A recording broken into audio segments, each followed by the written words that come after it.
Cheers! It's Monday! I know, everybody's so excited. Well, I'm excited. I have had a wonderful day. I'm home, as you can see, back to the grind of life that I love so much as a coach. Um, this is 10 Pages a Day. I am your host, Denise McKinney, and I am glad you are here. We are tackling chapter number 5. Upgrading your systems for living. So we are getting into how to take all this information that we've been talking about over the last several days and how to apply it to your life, which is the important part, right? I'm sorry to have a glare with my specs on. Can't see. Have you ever had those days when you're like, I can't read. What does that say? I'm having one of those days, so if you watch my peepers get bigger and bigger as I'm trying to read the book here. Again, for any of you who are just joining us, I do recommend you subscribe to my YouTube channel and go back to the intro. But if you find yourself here just excited about what's going on, we are reading The Code of the Extraordinary Mind by Vishen Lakhiani. I'm home again, so I can show you the book jacket for those of you who've been through these last several days and you know I didn't have it with me. I'm home, I got it. So, chapter 5, page 91. We are going through page 101 today. Thank you so much for sticking around, for being here, for showing up for yourself and what you might learn. I'm learning a lot. So I'm glad you're doing this with me. So, the very, very beginning says, where we discover how to get better at life by constantly updating our daily systems. This was a wake-up call for me because I was like, oh, I got some systems I need to update. Totally fine. Totally fine. I acknowledge that that's where I am is perfect right now. And from that place, I'm able to grow. So, there's a quote on here that's great by Elon Musk, and one of my coaches and mentors talks about this in the program I'm taking, that it's very important to have a feedback loop where you're constantly thinking about what you've done and how you could be doing it better. I think that's the single best piece of advice.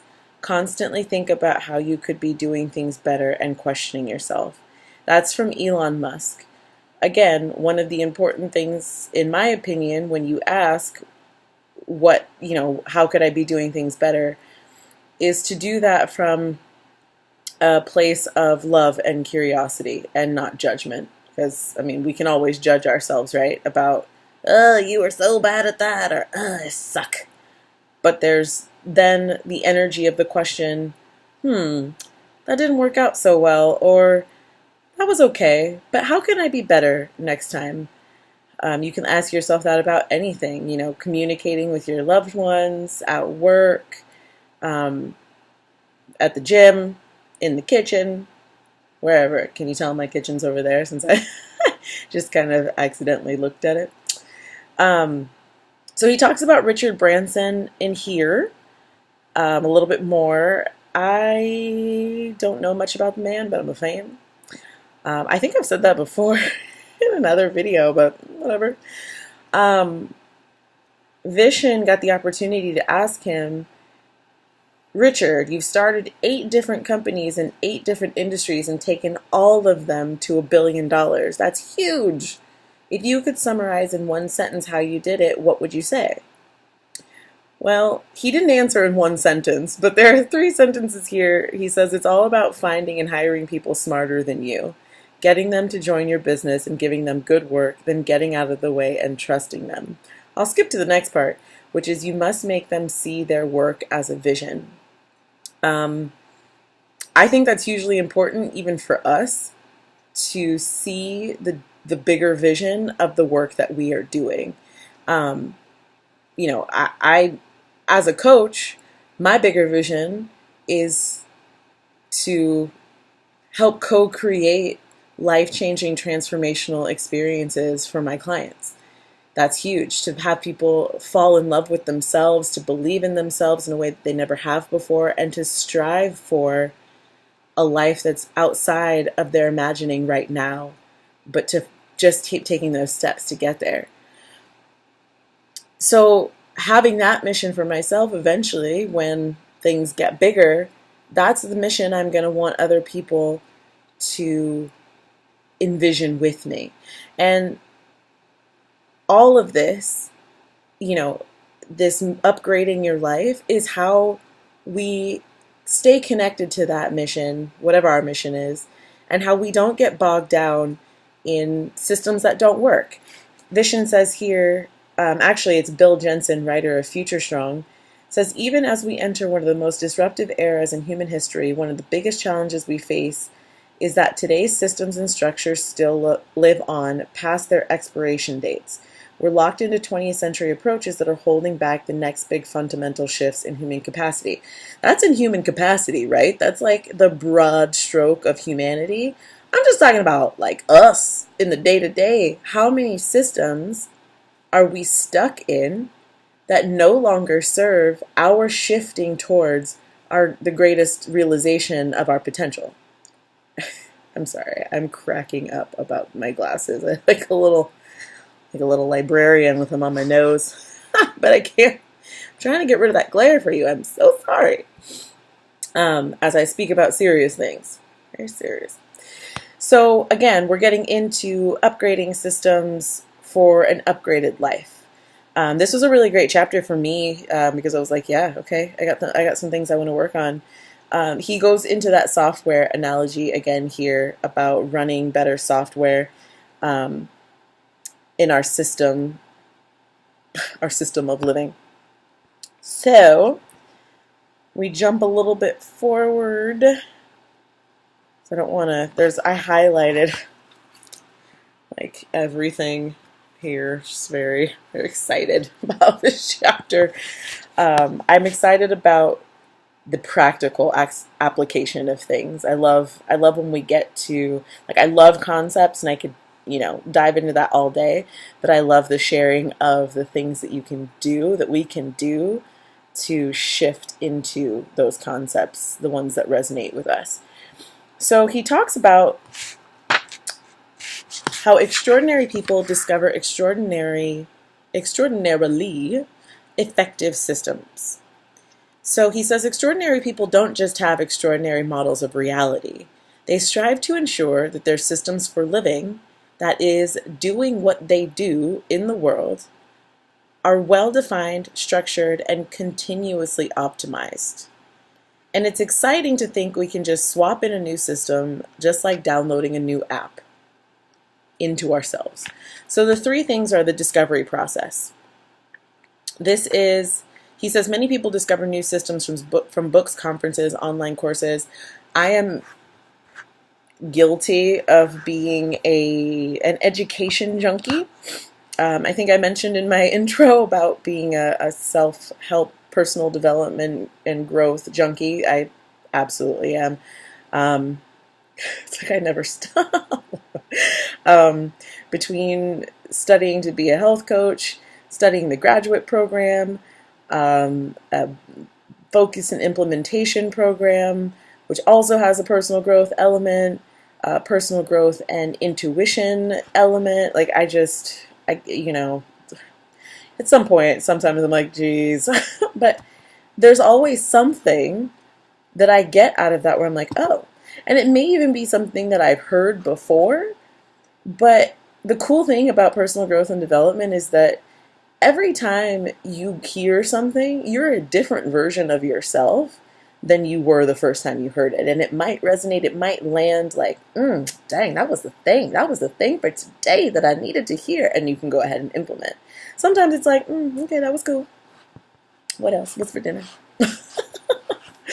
So a lot of this stuff in personal growth and development is not new, right? It's been shared and disseminated over hundreds of years, but again, it depends on where it's coming from, maybe the source, the voice, the experience that's behind somebody's story that will catch you on a certain day where you're like, time Tell me more about that. Um, I digress. Let's move on to the second thing. The second thing is your refresh rate, and that's how often you upgrade your systems for living.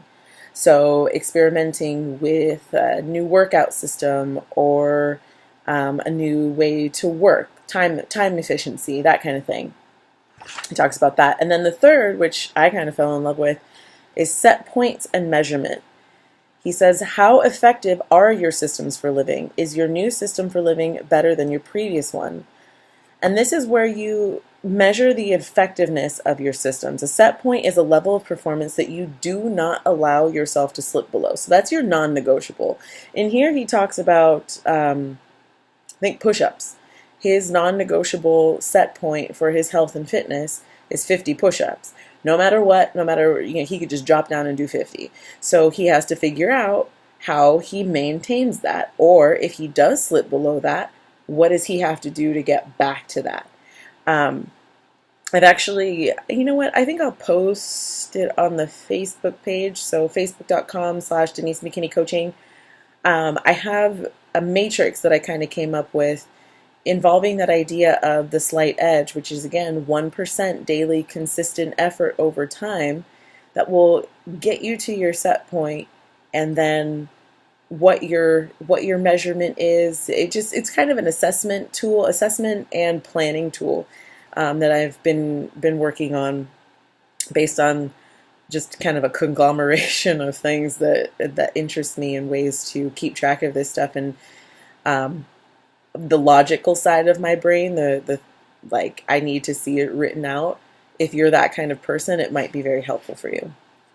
So then he gets into each of these things a little bit more, and that's the discovery process. I love this question, or actually it's more of the philosophy. He kind of talks about Patrick Grove, who's an Australian entrepreneur.